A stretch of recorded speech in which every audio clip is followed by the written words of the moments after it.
నమస్కారం అండి. ఆ ముద్రగడ పద్మనాభం గారి మృతికి నిజంగా మేమందరం కూడా అశ్రు నివాళి ప్రకటిస్తున్నామండి. వారి కుటుంబ సభ్యులకి మా ప్రగాఢ సానుభూతి ప్రకటిస్తున్నాం. అలాగే అతని నమ్ముకున్న ఎంతో మంది ఆయన అనుచరులకు కానీ బంధువర్గానికి కానీ ఆయన ఇలాగా వెళ్ళడం అనేది చాలా తీరని లోటు. ఆయన ఉద్యమాలకే కాదు వారి సామాజిక వర్గానికి కూడా ఎంతో అండగా నిలబడిన వ్యక్తి. అలాగే మీరు అన్నట్టు ఎటువంటి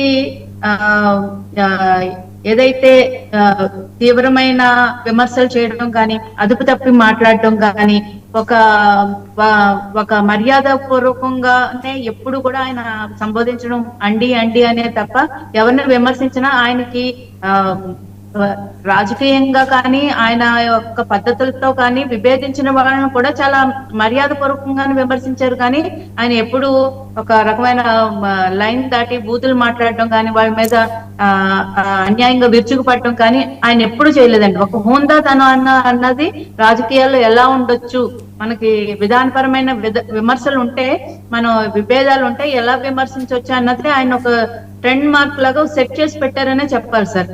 ఎందుకంటే ఆయన ఎప్పుడు లేఖలు రాసినా కానీ ఏదైనా ప్రభుత్వాలకు విన్నవించుకున్నా కానీ ఎంతో మర్యాదతో కూడిన విమర్శలు, ఆయన చాలా పొలైట్ గా మాట్లాడటం అంటే ఆయన చూసే నేర్చుకోవాలి సార్.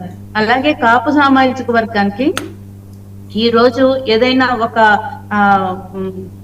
ఈ రోజు వాళ్ళ పిల్లలు, కాపు సామాజిక వర్గానికి చెందిన పిల్లలు కొన్ని స్కాలర్షిప్స్ రావడం కానీ అలాగే సంక్షేమ నిధులు రావడం కానీ జరుగుతున్నాయంటే నిజంగా వారందరూ ఆయనకు రుణపడి ఉండాలి సార్. ఆయన చేసిన పోరాటాలు కానీ ఆయన చేసిన డిమాండ్లు కానీ ఆయన ఆ సామాజిక వర్గాన్ని అందరినీ ఒక వేదిక మీదకి చేర్చి ప్రభుత్వాన్ని నిలదీసిన తీరు కానీ ఈ రోజు వాళ్ళందరూ ఆయన నుంచి అవన్నీ పొందుతున్నారంటే ఆయన యొక్క కృషి చేశారు. వాళ్ళందరూ ఖచ్చితంగా ఆయనకి రుణపడి ఉంటారు.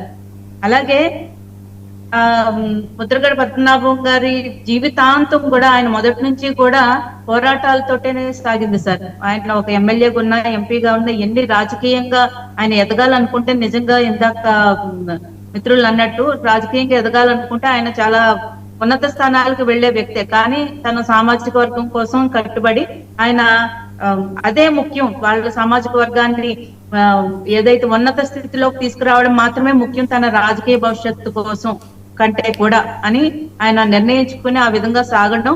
కాకపోతే మన దురదృష్టం ఏంటంటే తుని సంఘటన వల్ల ఆయన చాలా డిస్టర్బ్ అయినట్టు, వాళ్ళ ఫ్యామిలీ కూడా మొత్తం చాలా సఫర్ అయ్యారు ఆ సంఘటన వల్ల. అనుకోని సంఘటన, ఆయన కూడా ఊహించని సంఘటన వల్ల ఆయనకి నిజంగా అది చాలా బాధ కలిగించే విషయమే. అలాగే కాపు సామాజిక వర్గంలో చాలా మంది వ్యక్తులు కూడా ఆ రోజు ఆ సంఘటన జరుగుతుందని ఎవరు ఊహించలేదు. చాలా మంది మీద కేసులు పడ్డాయి. ఇప్పటికి కూడా దానికోసం కోర్టులకు తిరుగుతున్న వాళ్ళు కూడా ఉన్నారు.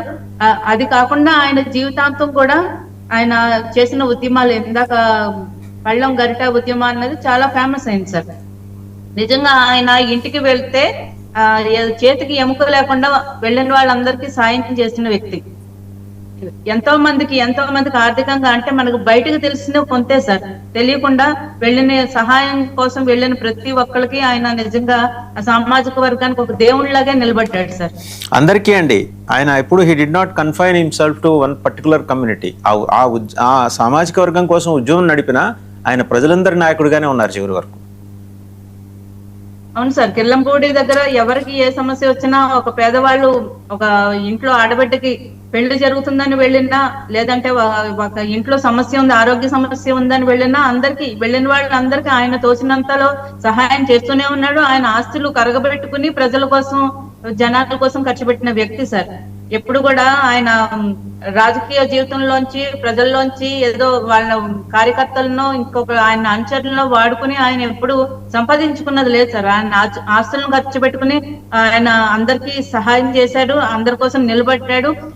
ఆపద అంటే పిలిచిన వెంటనే పలికే వ్యక్తి అని చెప్పి అక్కడ చుట్టుపక్కల ఉన్న ఏరియాల్లో కానీ